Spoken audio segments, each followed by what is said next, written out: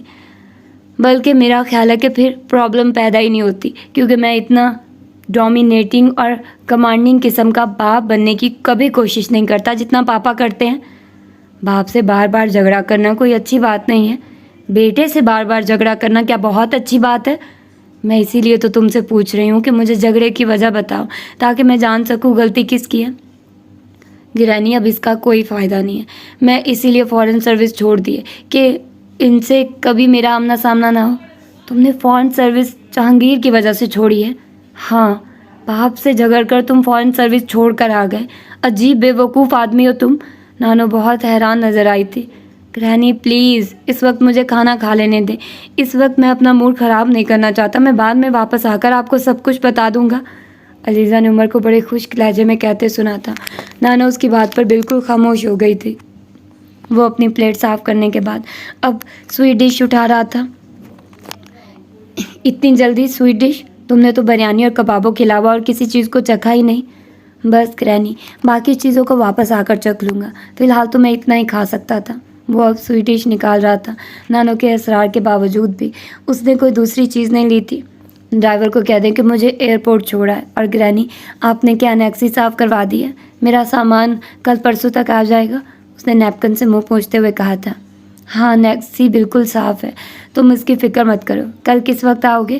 رات تک آؤں گا، 8-9 بجے. وہ ٹیبل سے کھڑا ہو گیا تھا.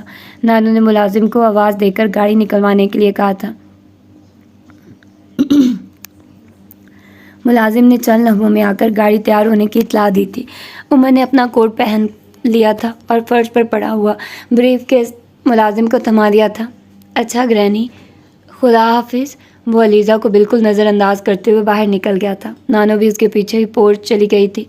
وہ بجھے ہوئے دل کے ساتھ ڈائننگ ٹیبل سے اٹھ گئی تھی. عمر کا رویہ اس کے لیے شاکنگ تھا. اس نے کبھی بھی اسے اس طرح نظر انداز نہیں کیا تھا جس طرح آج کیا تھا. اس کے پہلے والے کہہ کے اور مسکراہٹیں تقریباً ختم ہو چکی تھیں. اب وہ بہت رسماً اور ضرورتاً مسکراتا رہا تھا. نانو اب واپس اندر آ چکی تھی. علیزہ خانسما کو جس وقت چائے کا کہہ کر واپس آئی تو وہ لاؤنج میں فون پر کسی سے باتیں کر رہی تھی. وہ تو ابھی تھوڑی دیر پہلے ہی گیا ہے، وہ فون پر کہہ رہی تھی. وہ جان گئی کہ موضوع زیر گفتگو عمر ہے. اسلام آباد کیا ہے؟ کل رات کو ہوگی. ہاں، میرا تو خیال ہے یہ کنفرمڈ ہی ہے. اچھا، تم آ رہے ہو کل؟ کل کس وقت؟ ٹھیک ہے. اکیلے آؤ گے؟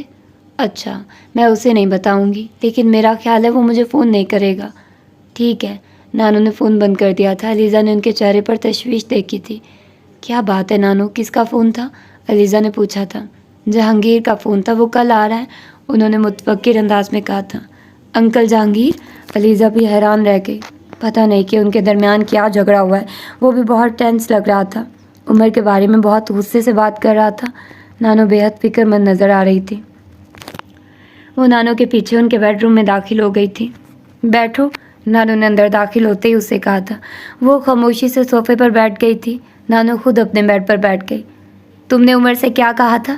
چند لمحوں کی خاموشی کے بعد انہوں نے اسی اکھڑے ہوئے لہجے میں اسے پوچھا تھا. میں نے ٹھیک اندازہ لگایا تھا یہ سب کچھ عمر ہی کا کیا دھرا ہے. اس نے نانو کے سوال پر سوچا تھا. میں سمجھی نہیں نانو. میں نے اتنا مشکل سوال تو نہیں پوچھا، صرف یہی پوچھا ہے کہ تم نے عمر کو کیا کہا تھا. نانو کس بارے میں؟ اس گھر سے چلے جانے کے بارے میں. علیزہ بالکل ساکت ہو کر رہ گئی. یہ آپ کیا کہہ رہی ہیں نانو؟ میں نے اس سے کیا کہا ہے؟ تمہاری وجہ سے وہ گھر چھوڑ کر چلا گیا اور تم کہہ رہی ہو کہ میں نے اس سے کیا کہا ہے. اس بار نانو کا لہجہ پہلے سے بھی زیادہ تلخ تھا. وہ حیرانی سے ان کا چہرہ دیکھتی رہی. نانو، میں نے اس سے گھر چھوڑنے کے لیے نہیں کہا. آئی سوئر میں نے ایسا کچھ بھی نہیں کہا. وہ روان سی ہو گئی تھی. تو پھر وہ کسی وجہ کے بغیر ہی گھر چھوڑ کر چلا گیا ہے. اس بار نانو کا لہجہ طنزیہ تھا.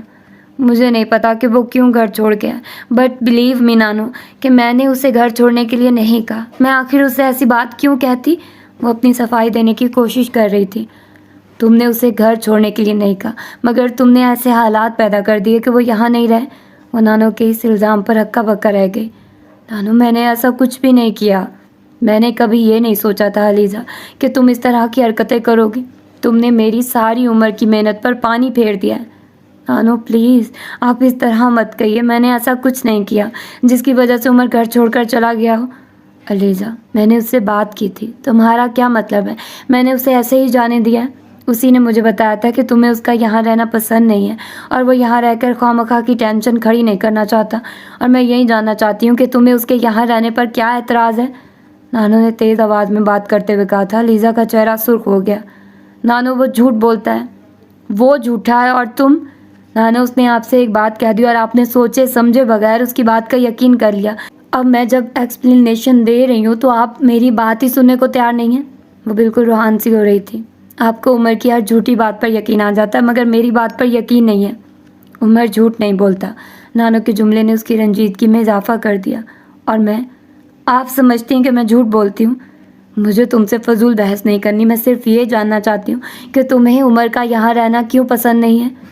نانو میں نے آپ سے کتنی بار کہا ہے کہ مجھے اس کے یہاں رہنے پر کوئی اعتراض نہیں ہے. اس سے ضرور کوئی غلط فہمی ہوئی ہے. یہاں تو بہت سے لوگ آتے اور رہتے ہیں. کیا میں نے پہلے کبھی کسی کے رہنے پر اعتراض کیا ہے؟ پھر اب عمر کے رہنے پر کیوں کروں گی؟ اس نے ایک کے بعد ایک وضاحت دیتے ہوئے کہا تھا. آپ اسے دوبارہ واپس بلا لیں. نانو کچھ دیر اسے دیکھتی رہی تھی. وہ اب یہاں واپس نہیں آئے گا. یہ بات صاف صاف کہہ کر گیا ہے. کم از کم رہنے کے لیے تو دوبارہ واپس نہیں آئے گا. آپ بتائیے نانو اس میں میرا کیا قصور ہے؟ وہ اپنی مرضی سے یہاں آیا, اپنی مرضی سے واپس یہاں سے چلا گیا. اس میں میرا کوئی ہاتھ نہیں ہے. اگر تم اس کے ساتھ وہ سلوک نہ کرتی جو تم نے کیا تو شاید وہ اس طرح سے یہاں سے نہ جاتا. نانو ابھی بھی اپنی بات پر جمی ہوئی تھی. میں نے اس کے ساتھ کیا سلوک کیا نانو؟ میں نے تو اس کے ساتھ کوئی برا سلوک نہیں کیا. علیزہ تم نے مجھے بہت مایوس کیا ہے. مجھے کم از کم تم سے اس طرح کے رویے کی توقع نہیں تھی. اتنے سالوں سے میں اتنی محبت سے تمہاری پرورش کرتی رہی ہوں اور تم نے چند ہفتے میں اس ساری محنت پر پانی پھیر دیا. کیا سوچتا ہوگا عمر کہ میں نے تمہیں اس طرح کی تربیت دی ہے؟ اور جب وہ جا کر اپنے باپ سے اس بات کا ذکر کرے گا تو جہانگیر میرے اور تمہارے بارے میں کیا سوچے گا؟ یہ گھر صرف تمہارا نہیں ان سب کا بھی ہے. یہ اور بات ہے کہ وہ لوگ یہاں بہت کم آ کر رہتے ہیں مگر نہ رہنے سے اس گھر پر ان کا حق تو ختم نہیں ہو جاتا. عمر ہو یا تمہارا کوئی اور کزن, تمہیں کوئی اختیار حاصل نہیں کہ تم ان کے یہاں رہنے پر کوئی اعتراض کرو یا اپنی ناپسندیدگی کا اظہار اپنے رویے سے کرو. وہ چپ چاپ نانو کی باتیں سنتی رہی تھی. نانو بہت دفعہ اسے ڈانٹ دیا کرتی تھی مگر آج ان کا رویہ بہت زیادہ سخت تھا. جس طرح آج وہ اس سے بات کر رہی تھی اس طرح سے انہوں نے پہلے کبھی نہیں کی تھی. عمر کے ساتھ تو خیر جو کچھ تم نے کیا سو کیا مگر آئندہ یہ حرکت پھر کبھی مت کرنا. تم اب بچی نہیں ہو جس ساری باتیں سمجھانا پڑے. بڑی ہو چکی ہو, ہر چیز سمجھ سکتی ہو. بہتر ہے کہ اپنے رویے کو ٹھیک کرو. اب جاؤ یہاں سے, مجھے کچھ کام ہے. انہوں نے ایک لمبے چوڑے آواز کے بعد بات ختم کر دی. وہ شوق کی حالت میں ان کے بیڈ روم سے نکل کر آئی تھی. سارا قصور صرف میرا اور کسی کا نہیں, عمر کا بھی نہیں. اس کے یہاں سے چلے جانے کی وجہ میری ہر خوبی خامی میں تبدیل ہو گئی ہے. نانو کو میں بدتمیز لگنے لگی ہوں. عمر کی نانو کو پرواہ ہے, میری نہیں. وہ اپنے بیڈ روم کی طرف جاتے ہوئے کچھ اور ہی دل گرفتہ ہو گئی تھی. میری کسی کو ضرورت ہی نہیں ہے. ممی کو نہیں, پاپا کو نہیں, نانو کو بھی نہیں. ضرورت تو عمر جیسے بندے کی ہوتی ہے جس کی دنیا میں کوئی ویلیو ہو. اس کی رنجیدگی میں مسلسل اضافہ ہوتا جا رہا تھا. کس قدر فراڈ انسان ہے. مجھ سے اور طرح کی باتیں کرتا تھا اور میرے جاتے یہاں چکر چلانے شروع کر دیے. مجھے اپنا دوست کہہ کر اس نے میرے ساتھ ایسے کیا. اور عمر جہانگیر کے لیے اس کی ناپسندیدگی میں کچھ اور ہی اضافہ ہو گیا تھا. دوپہر کو مرید کے بلانے پر بھی وہ لنچ کے لیے نہیں آئی. اس کا خیال تھا کہ نانو اسے آ کر خود ہی لنچ کے لیے کہیں گی لیکن ایسا نہیں ہوا. نانو نے اسے دوبارہ لنچ کے لیے نہیں کہا اور وہ بھی اپنے کمرے سے نہیں نکلی. شام کو سو کر اٹھنے کے بعد وہ نہانے کے لیے باتھ روم میں چلی گئی. اس وقت اسے واقعی بھوک لگ رہی تھی. نہانے کے بعد نیم دلی سے وہ اپنے کمرے سے نکل آئی تھی. لاؤنج میں داخل ہوتے ہی کانوں میں پڑنے والی آواز سے اس کا خون کھولنے لگا تھا. وہ عمر کی آواز تھی. اگر وہ لاؤنج میں داخل نہ ہوئی ہوتی اور نانو اور عمر نے اسے نہ دیکھا ہوتا تو وہ وہیں سے واپس اپنے کمرے میں چلی جاتی. اس وقت وہ کسی صورت بھی عمر کی شکل دیکھنا نہیں چاہتی تھی مگر لاؤنج میں داخل ہوتے ہی عمر کی نظر اس پر پڑ گئی تھی. نہ صرف اس نے علیزہ کو دیکھ لیا تھا بلکہ فوراً اسے مخاطب بھی کیا تھا. ہیلو علیزہ, اتنی جلدی واپسی؟ اس نے کچھ حیرانی سے علیزہ سے پوچھا تھا. علیزہ نے ایک نظر صوفے سے